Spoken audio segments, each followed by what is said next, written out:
What's going on, everybody? Welcome to Rocky RC. If you guys are new to the Rocky YouTube channel things, this is our RC channel. We usually do normal Jeeps, so I'll go ahead and show you everything like that so you guys know what to expect.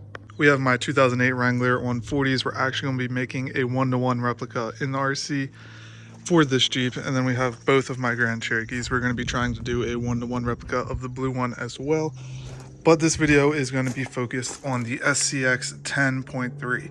So this is going to be issues it has out of the box, things that I think could have been done better initially, and things you're probably going to want to upgrade throughout the time of owning one of these.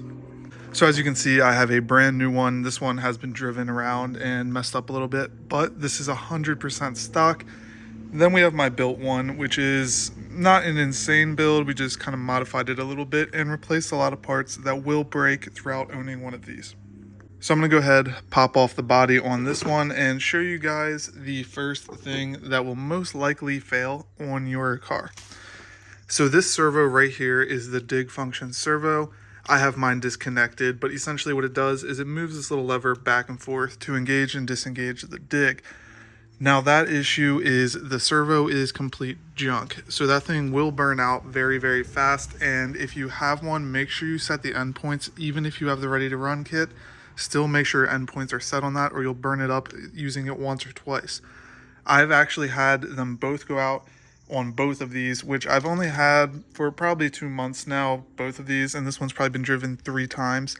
Both servos are burned out completely and will need replacing. However, I'm just going to lock out that function. We don't really need the dig setting, so I don't really have to worry about that too much, but that's just something to keep in mind. The next issue is actually these plastic Panhard mounts that these come with. Now these things like to snap when you put any kind of force on these. I actually broke this one within 10 minutes of having the RC Jeep. This one has yet to break, surprisingly. But it's a very simple, very cheap upgrade. These are held on by 3 screws on the side there, as you can see. And they make aluminum, or pretty much a ton of different options on Amazon. This one was about $12 to upgrade to. It's a CNC aluminum Panhard mount. Super simple upgrade, and I definitely recommend getting it for yours so you don't have to worry about that. Because if that bar snaps, you'll no longer be able to turn. And that is what holds the axle centered underneath of the rig. If that breaks, instead of turning, it'll basically just slide the body over the tires. I actually have a broken one on one of my Jeeps out here, and I can show you what that looks like. So this Jeep, the lower side is broken, and instead of actually turning the car, the body just shifts over the front axle. Now it's a little more exaggerated, obviously, on the RC version, but this is just to give you an idea of what it will look like.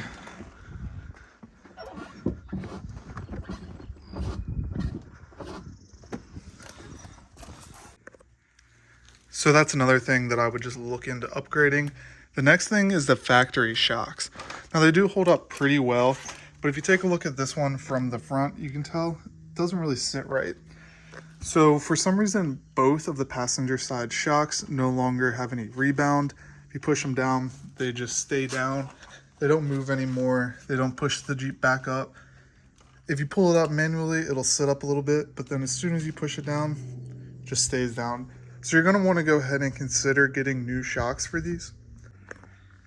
I am in the process of replacing these, and when we find the ones we're going to be replacing these with, we'll go ahead and make a video updating you guys on our selection, install process, review of the final shocks, all that kind of stuff.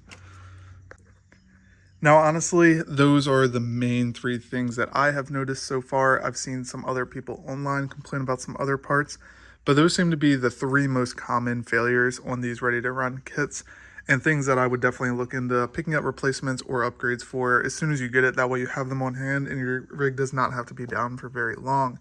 Besides that, these things have held up really, really well. This one, for example, we took up to Pennsylvania last weekend and it probably rolled 200 times in the day.